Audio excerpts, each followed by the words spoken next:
की नोटिस में लाना चाहता हूं। एक जो बजट में सिग्निफिकेंटली डिक्रीज किया गया बजट एलोकेशन में जम्मू कश्मीर के हवाले से तकरीबन 1000 करोड़ रुपए का डिक्रीज किया गया, ये इसका जवाब अभी भी नहीं मिला, बजट की स्पीच में भी नहीं मिला, रेस्पॉन्स में भी नहीं मिला कि ऐसा क्यों किया गया। जबकि जम्मू कश्मीर जैसा कि आप जानते हैं लॉकडाउन से पहले भी लॉकडाउन से गुजरा है। 2019 में जब 370 हटाया गया, एक साल तक वहां पे गवर्नमेंट इम्पोज्ड लॉकडाउन था, तो हर कोई इंडस्ट्री हर कोई सेक्टर जो है वो मुश्किलात से गुजरा, लॉकडाउन से गुजरा, फिर उसके बिजनेस बंद हुए, उसके बाद कोरोना का लॉकडाउन हुआ। तो ये जो कंपनसेट होना चाहिए था, कंपनसेट करने के बजाय एलोकेशन जो है पिछले साल से 1000 करोड़ रुपया कम हुआ।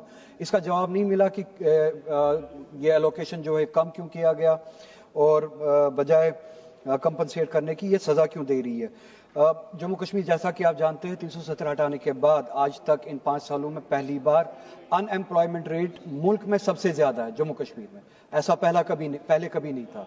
पहले नंबर पे दूसरे नंबर पे जम्मू कश्मीर ये हमने पहली बार देखा 370 हटाने के बाद। इस बजट में हमने टारगेटेड एम्प्लॉयमेंट स्कीम्स जो है इस इशू को एड्रेस करने के लिए कुछ नहीं देखा। इसके बरक्स उसके हवाले से भी कोई जवाब नहीं आया। मैं चाहता हूं कि एक जवाब आए। ये अनएम्प्लॉयमेंट को जो इन 5 सालों में बढ़ी है इस हद तक कि हम सबसे ज्यादा अनएम्प्लॉयड स्टेट बन चुके हैं, इसको एड्रेस करने के लिए गवर्नमेंट ऑफ इंडिया कर क्या रही है। उसके बरक्स आप देखिए पुलिस का जो बजट है उसमें एलोकेशन तकरीबन 1000 करोड़ रुपए के करीब बढ़ा दी गई है।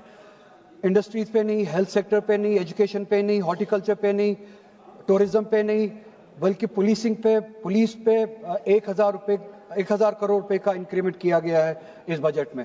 अब अगर किया भी है, कम से कम एसपीओ जो है वहां पे जो सालहा इंतजार करे कि उनकी नौकरी पक्की हो जाएगी, कम से कम ये जो आपने इंक्रीज किया है बजट, इस पे एक आप उनके लिए ख्याल रखते, प्रोविजन रखते कि उनको परमानेंट किया जाए। क्योंकि लॉ होम डिपार्टमेंट इस वक्त गवर्नमेंट ऑफ इंडिया के पास है, law and order government of India के पास है, ये डिसीजन ये खुद ले सकते हैं। अगर अब पुलिसिंग के लिए पैसे बढ़ाए ही आपने, क्या ये कश्मीरियों को डंडा मारने के लिए पैसे बढ़ाए या कुछ सहूलियत देने के लिए? अगर सहूलियत देने के लिए तो पुलिसिंग के जरिए जो एसपीओज है कम से कम वो इंसेंटिव देते, आप वो प्रोविजन रखते, आप उनके लिए आप उनकी जॉब जो है परमानेंट करते। ऐसा भी कुछ नहीं है।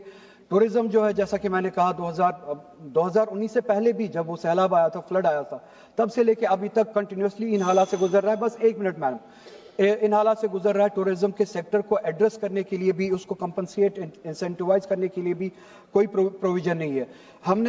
मैंने एक डिमांड रखी थी पिछले साल, मैडम आप भी थोड़ा सा स्ट्रेस कीजिएगा गवर्नमेंट को, कि जो हमारा हॉर्टिकल्चर है, बैकबोन है हमारी इकोनॉमी का, सेब आता है कश्मीर से, फिर मुल्क के मंडियों में बिकता है, मार्केट्स में बिकता है, ईरान से सेब लाया जाता है, यूएस से सेब लाया जाता है, उस पर इंपोर्ट ड्यूटी लगती नहीं है, क्वालिटी उनकी कम है इसलिए रेट कम है। तो कश्मीर की क्वालिटी के मुकाबले में उनकी क्वालिटी जो कम होती है, कश्मीर के मुकाबले में उनका सेब सस्ता बिकता है। हमने डिमांड की थी उस सेब पे जो बाहर से आता है उस पर इंपोर्ट ड्यूटी लगाई जाए। कश्मीर का सेब क्या आपका अपना नहीं है? सिर्फ ये पॉलिटिकल नारे लगाने होते हैं। प्रैग्मेटिकली भी कश्मीर की इकोनॉमी आपकी अपनी नहीं है। बाहर से जो सेब आ रहा है उस पे आप इंपोर्ट ड्यूटी लगाए और इस सेब को बचाए। 15 सेकंड्स मैम। इसके अलावा मैं एक अपील करना चाहता हूं, फिर से मैं होम मिनिस्टर से खुद भी मिला था मगर जवाब नहीं मिला। आपके जरिए इस डेमोक्रेटिक इंस्टीट्यूशन, सबसे बड़ा इंस्टीट्यूशन है डेमोक्रेसी का, इसके बाद हम जाए कहां? हजारों नौजवान हमारे बंद है पिछले 5 सालों से, 7 सालों से, विदाउट ट्रायल। या तो उनकी सजा खत्म की जाए, उनको अपने घरों में वापस भेजा जाए, या कम से कम उनको कश्मीर में लाया जाए। मुल्क के मुख्तलिफ जेलों में उनको। Thank you chairman ma'am.